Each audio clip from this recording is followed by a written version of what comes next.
இப்ப போன வீடியோவோட தொடர்ச்சி தான் இந்த வீடியோல நம்ம பார்க்க போறோம். இன்னொரு விஷயம் இருக்குன்னு நான் உங்ககிட்ட சொல்லியிருந்தேன். அது என்ன விஷயம்னு பாத்தீங்கன்னா, தையல் தொழிலை பொறுத்த வரைக்கும் ஒன்று வீட்டுக்கு சொந்தக்காரங்க வந்தாங்க. சொந்தக்காரங்கன்னா நான் மற்ற சொந்தத்தை நான் சொல்ல விரும்பலை. நம்ம வீட்டுக்காரங்களோட கூட பிறந்தவங்க, மாமியார் மாமனார் இப்படி உள்ளவங்கனால மட்டும்தான் நம்மளுக்கு பிரச்சனைங்கிறது வரும்.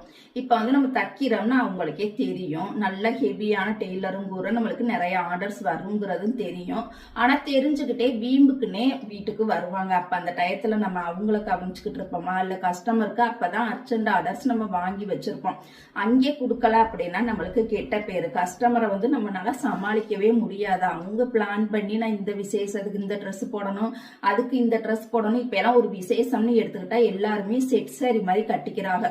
அந்த செட் சாரி கட்டும் பொழுது எல்லாருமே ஜாக்கெட் தச்சு வாங்கியிருப்பாங்க. நம்ம வாங்கியிருக்கக்கூடிய கஸ்டமருக்கு நம்ம தைக்கல அப்படின்னா கண்டிப்பா உங்களுக்கு கோவம் வருமா வராதா? கண்டிப்பா வரதான் செய்யும். அப்போதைக்கு தைக்கிற நேரத்துக்கு வீட்டுக்கு விருந்தாடி வந்தாங்க அப்படின்னா நம்ம என்ன பண்ணுவோம், ஐயோ அந்த கஸ்டமருக்கு தைக்கணுமே, அந்த கஸ்டமர் கொடுக்கணுமேன்னு பதட்டத்துல நம்ம தச்சுக்கிட்டு இருப்போம்.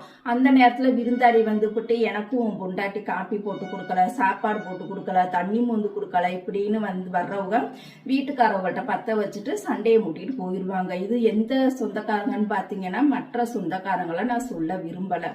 வீட்டுக்காரவங்களோட கூட பிறந்த அக்காவோ தங்கச்சியோ அண்ணனோ தம்பியோ மாமியாரோ மாமனாரோ இவங்களை இட்டு மட்டும்தான் நம்மள மாதிரி டெய்லர்ஸுக்கு கெட்ட பேரு கண்டிப்பா வர செய்யும்.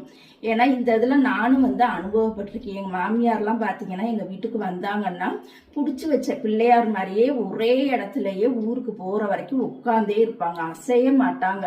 நம்ம எவ்வளவுதான் முகூர்த்த ஆர்டர்ஸ் துணிகள்லாம் தச்சுட்டு ரெஸ்ட் எடுக்கலாம்னு அசந்து போய் படுத்திருந்தோம் அப்படின்னா எனக்கு தண்ணியை மோந்துட்டு வா, காப்பியை போட்டுத்தா, ஒரு நாளைக்கு அவங்களாம் வந்தா 10 காப்பி போட்டு கொடுத்தா அசந்து போயிடுவோம் மனுஷி.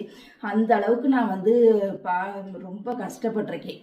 அதோட விளக்கம் நம்ம நெக்ஸ்ட் வீடியோல பார்க்கலாம். வீடியோ பிடிச்சிருந்ததா அப்படின்னா கண்டிப்பா எல்லாருமே லைக் பண்ணுங்க.